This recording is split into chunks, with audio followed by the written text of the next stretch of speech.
You might have a radical marriage if simply being together makes you happy even when you've had a bad day. This will help. You might have a radical marriage if making him happy makes you happy. You might have a radical marriage if people keep asking, "Are you newlyweds?" You might have a radical marriage if your kids say, "Ew, get a room," but they brag about you and your relationship to their friends.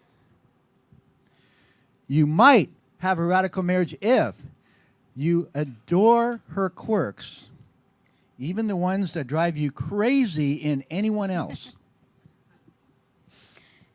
You might have a radical marriage if you feel completely free to be yourself and know that you're loved unconditionally.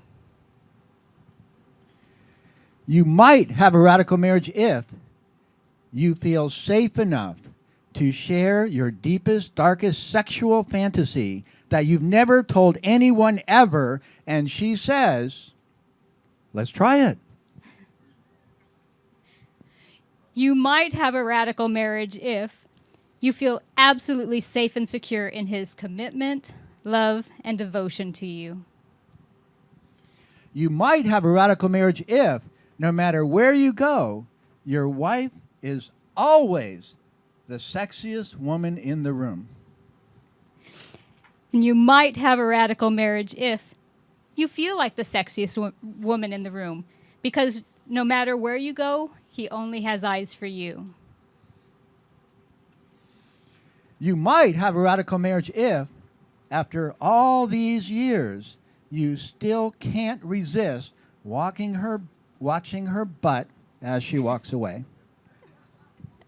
And you might have a radical marriage if, even after all these years, you love that he watches your butt, and you watch his too. You might have a radical marriage if you say, "I love you" every night before going to sleep, even after having an argument. You might have a radical marriage if you hold hands when you walk more than 10 feet, even at home. You might have a radical marriage if, even after all these years, her smile takes your breath away. You might have a radical marriage if your relationship exceeds your wildest dreams, and then some. So welcome to Radical Marriage.